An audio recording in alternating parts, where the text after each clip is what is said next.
So there's a video you probably haven't seen before, but I want to watch it with you guys because as a journalist, I find it fascinating.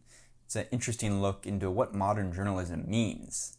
The interview is between Jerry Springer, the OG of American trash television, and Jeremy Paxman, the esteemed BBC broadcaster. Is it true you don't even vote? You might not think it would be a thoughtful discussion about journalism, but it is, and I hope maybe you find this video as insightful as I do. So let's watch it and deconstruct it together. Well, Jerry Springer, the godfather of the confessional chat show, is here. Are you ashamed of it? The show's stupid, but I've always thought the show's stupid. Ashamed not. But I appreciate his honesty right off the bat. The idea that Jerry Springer is entirely willing to admit that he thinks the show is stupid is revealing and makes me want to listen to him even more.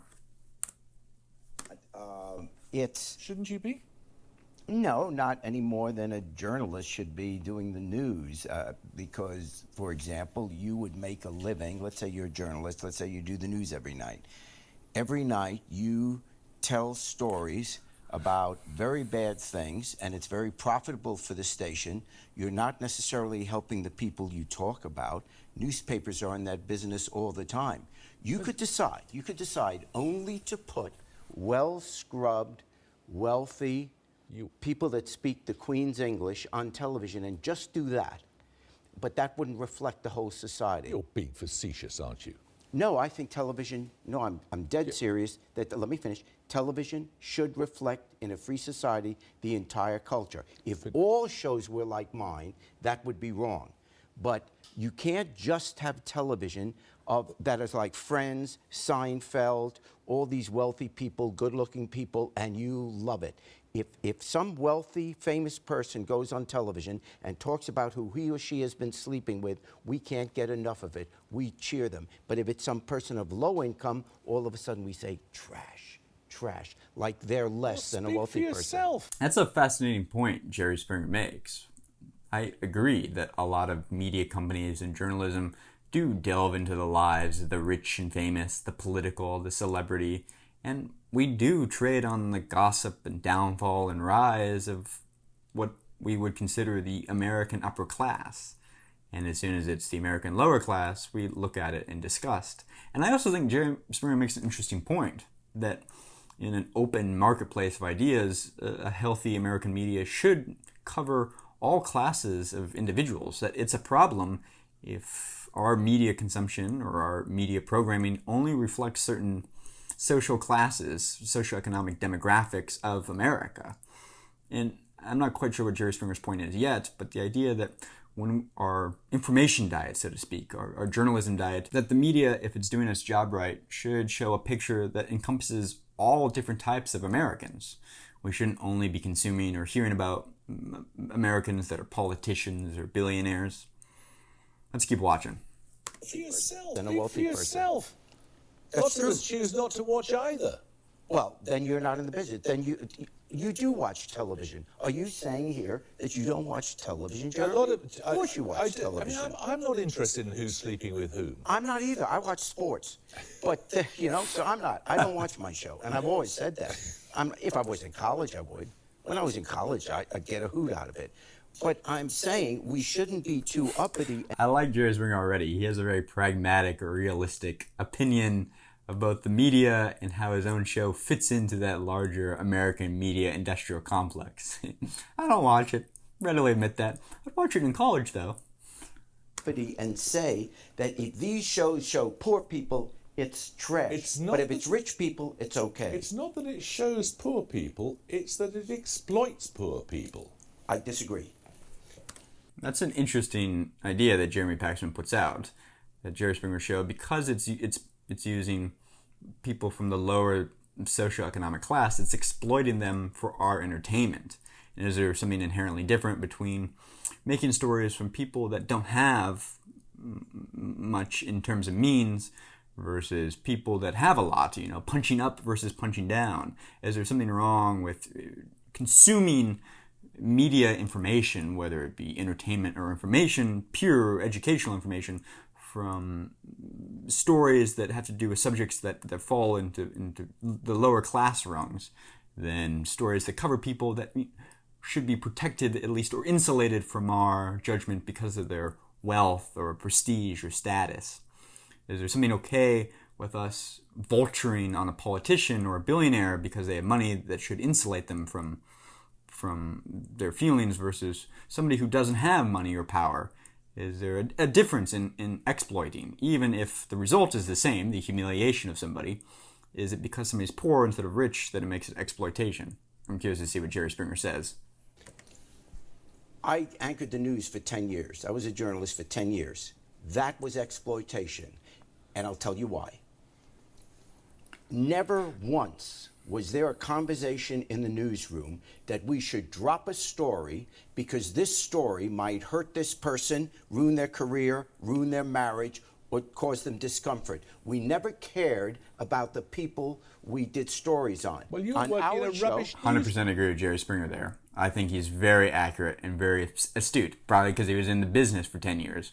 But I can recall no serious conversations in an editorial meeting or a newsroom where we were going to run a story on a subject that was going to bring even intangible harm, mental anguish, humiliation, perhaps a monetary loss to some individual. And we said, no, let's not do it. We're feeling nice. Even though we know it would get a lot of attention or it's newsworthy, we never took in consideration in a meaningful way what the subject would think. If it was newsworthy or it would get us clicks or it was informative, those were the metrics. Never the subject's feelings. That never entered into the equation of whether we would publish something. You On work in our a show- rubbish newsroom then, weren't you? I've been party to those conversations many a time. You're telling me when you run a story on the BBC that puts someone in a bad light, you ask their permission first? That's No, just not true, not Jeremy. ask their permission. That Well, wasn't but- what you said. A conversation saying, is this going to be damaging to the person?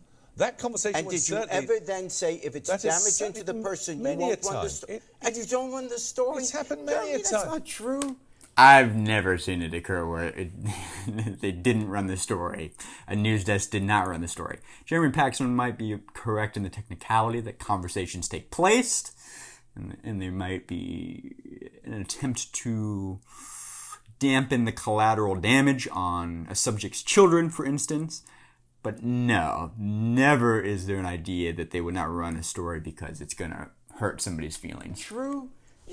Come It's on. happened many a time. News always, if it's a good story, if it's a big headline, no one ever said, for example, well, we got this Bill Clinton story and with the young girl, let's not run it. It's going to hurt his marriage. It's going to No. hurt the family. That's got clear political significance. How did it Exploiting affect poor anybody's people life from dysfunctional other than his own family? How did That was a good defense. I can see what Jeremy Paxman's saying, that it has clear political significance, that the president is up to his chicanery. However, Jerry Springer makes an equally important point, particularly with the hindsight of history, which is that it did not change voters' minds. Bill Clinton's flame with Monica Lewinsky. All it did was really obliterate Bill Clinton's marriage for a while and entirely annihilate Monica Lewinsky's future career prospects. Monica Lewinsky was the real victim of that entire news cycle, and not once do I believe, while I was not there, that the news ever considered for a moment how this may harm Monica Lewinsky's future life. No, it was considered politically newsworthy and therefore fair game. I agree with Jerry Springer. let's not run it. It's going to hurt his marriage. It's going to No. hurt the family. That's got clear political significance. How did it Exploiting affect poor anybody's people life from dysfunctional Other than his own families? family. How did O.J. Simpson, Because all the coverage the of O.J. president lying is Okay. a public matter. Why did covering O.J. Simpson for 2 years? Now, I admit, I can only speak in America, so I don't know how much coverage you got here in England, in Great Britain. But in America, for 2 years, news covered O.J. Okay. Simpson. It didn't affect anybody's life except the people. Okay, you've got me directly there. You've got me there. I mean, there was live coverage of the O.J. was Simpson trial. following the car. In my view, a disgrace. Yes. But because it has That's also true. The extensive media coverage of O.J. Simpson.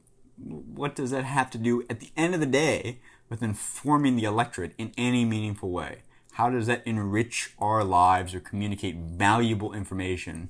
The wall-to-wall, 24-hour news coverage of court cases and trials and political gossip. It doesn't. Jerry Springer's right. And I like the fact that Jeremy Paxman even agrees with Jerry Springer. This is, yeah, the OJ thing, we overdid it on that one. Let's keep watching. It had no significance. Yes. But your show doesn't have any significance. You admit It does. that. No. It doesn't affect me, but I do think it matters to the people that are on it. Otherwise, they wouldn't call to be on. Why It may do they only come be on? dating.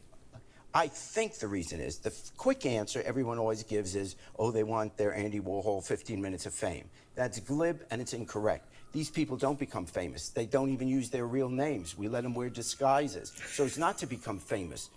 They come on, a lot of them, not all. That's fascinating that they don't use their real names on the Jerry Springer Show. I did not know that. Sorry about the sirens. You can hear my New York City taxpayer dollars at work. Because for 1 week in their lives, someone is listening to them.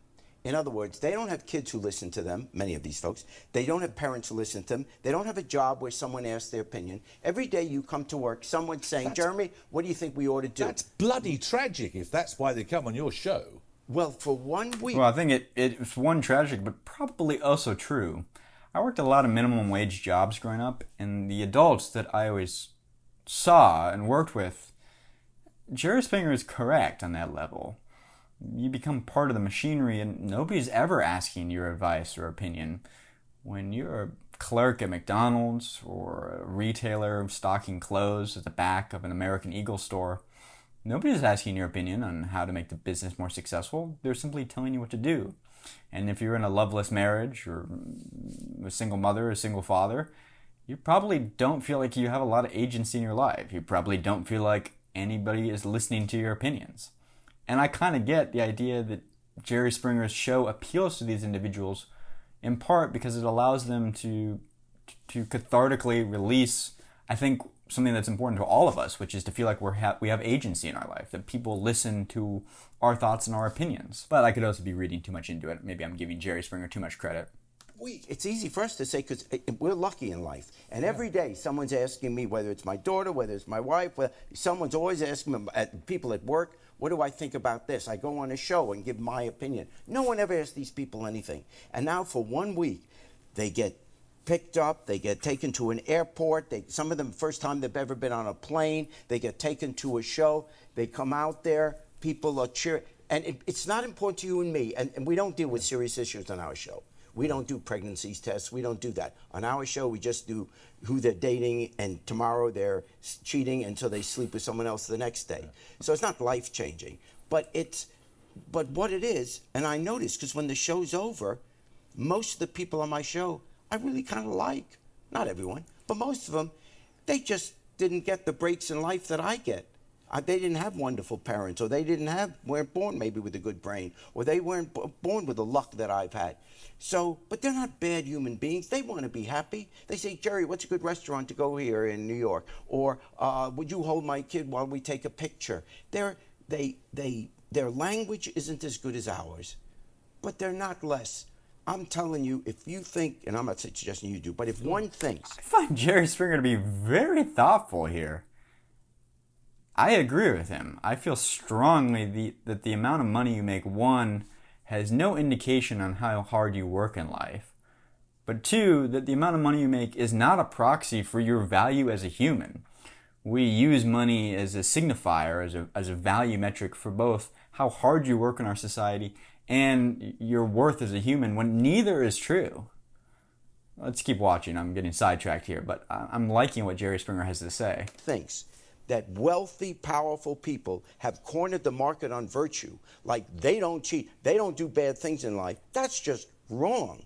No one suggests that for a second, least of all us, I hope. Yep. But thank you very much, Jerry Springer. Thanks. Thanks for having Cheers. me. Thank you. Thanks. That's all we have time for tonight. I think Jerry Springer kind of won over Jeremy Paxman there. He just ended the interview like, well, all right, let's shake hands on that. Kind of agree with you. That was a good interview. I found it insightful, and Jerry Springer refreshingly accurate on how elitist us journalists can be at times. And whether the Jerry Springer Show is, at the end of the day, exploitation or not, I don't know. I haven't fully made up my mind. I don't know if Jerry Springer entirely convinced me that it's not exploitation of the working classes, if I can be so blunt, but I think he raises some interesting points between the elitist divide of mainstream media and journalism and all that we consider to be pure and highbrow, and Jerry Springer and the low arts and lowbrow, when in reality they're not that different from each other, and that perhaps journalism could use a little reminding that sometimes it's important to focus on the classes of individuals that often don't have a voice. And I know that's the point of journalism, but we so often forget that, and it's something Jerry Springer doesn't seem to have ever forgotten. Anyway, hopefully you found this interview interesting or insightful. If you had never seen it before, leave a like. Let me know what you guys think down below. Thanks for watching, guys. I will see you tomorrow. Smash like, smash subscribe, smash share. Thanks for watching, guys. See you tomorrow. Bye.